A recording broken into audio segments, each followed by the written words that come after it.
We were so excited last week about the Madrid derby, looking forward to it so much, but it was terrible. As summing up quite nicely, saying the magic was missing. It certainly was. Atleti had one shot on target, Real Madrid a little better, Oblak making a good save from Benzema late on, but this was really not the sort of game we were expecting or certainly wanting to see from a neutral's point of view. And I feel almost compelled to start with you, Gab, because you're going to say, actually, it was a great game. I really enjoyed it. That's not how Gab talks. Thank you, and thank you for that impression. No, I think from the neutral's perspective, it wasn't a great game. But you know what? When you get two teams that aren't playing good football and haven't generally been playing good football all season long, no matter the stars, the pedigree, you often get games like this, which aren't going to be very good because the onus is on avoiding defeat more than it is on going forward and winning. I mean, these are two teams that, certainly in Real Madrid's case, they're still very much evolving. In Atleti's case, he's tried a whole bunch of different combinations for the post-Griezmann Godin era, and we're just not there yet. It was clear, like watching this game. You've definitely been in America too long. Why? You've got that syndrome that the people that don't really follow soccer much in this country say, how can you play for 90 minutes and it's still 0-0?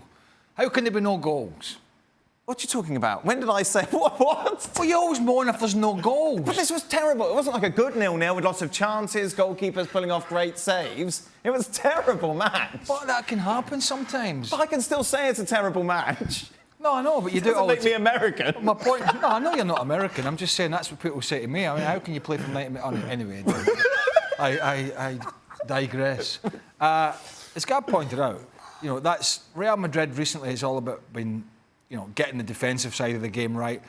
They went to Sevilla a week or so ago under severe pressure after the mauling they took in Paris. They restricted Sevilla, I think, to no shots on target. There was a goal that was chopped off for offside. For all the possession had, that was it. And Zinedine Zidane has got a response from his players. That's what he demanded after the game, the Champions League game. And that's what he's got. He made wholesale changes in the middle of the week when they played, can't remember who it was they played. Osasuna. No, this is like your stat. 3 games, 1 shot allowed on goal. Yeah, and maybe that says a bit about them with Ramos coming back, and maybe it says a little bit more about the other teams just being lacking a bit of cutting edge in the final third. I mean, for the possession they had last week, Sevilla should certainly have been mustering some efforts in Courtois' goal. And then with the players that you think Atletico Madrid have now, it's a surprise that they weren't able to muster up more than what they did at the weekend. Look, I think there's a couple of things at play here. I remember speaking to Santi Solari some time ago. We were speaking to Santi Solari, and he was saying that the big difference with Real Madrid in Champions League and the League is that in the Champions League, players track back and respect their defensive responsibilities.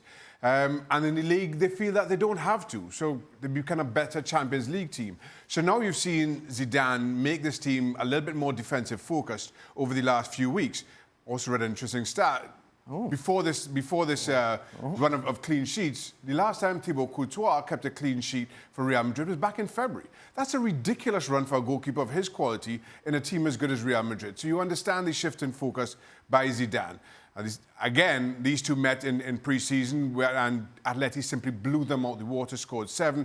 So you understand Real Madrid going to Atleti, being more defensive, and you come away from what is effectively a top-of-the-table clash with a point, you take it. Thanks so much for watching ESPN on YouTube. And for more sports highlights and analysis, be sure to download the ESPN app. And for premium content and live streaming, subscribe to ESPN+.